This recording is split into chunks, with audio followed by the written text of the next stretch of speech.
ఒకవేళ నువ్వు అన్నీ పోగొట్టుకున్నావా, నీ కుమారులు నీ కుమార్తెలు ఉన్నా లేని స్థితిలోనే ఉన్నావా, నిన్ను ఆదరించేవారు లేరా?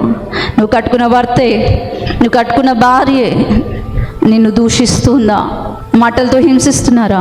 యోబు అంటేనే హింసింపబడిన వాడు అని అర్థమండి. అన్ని విధాలుగా హింసింపబడ్డాడు.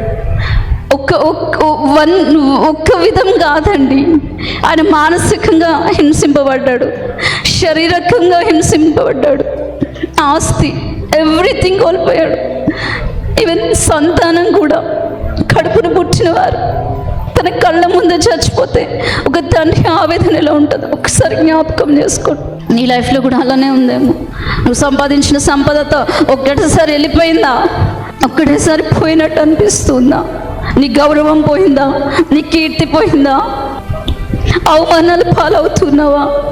నీ దేవుడు ఏంటి, ఏం చేశాడు, ఏం చేశాడు, ఏం చేశాడు అంటుంటే తట్టుకోలేకపోతున్నావా? నీ హృదయం కుమ్మరించు. ఆ రోజు యోబు అయితే దేవునితోనే వాదనకు దిగాడు.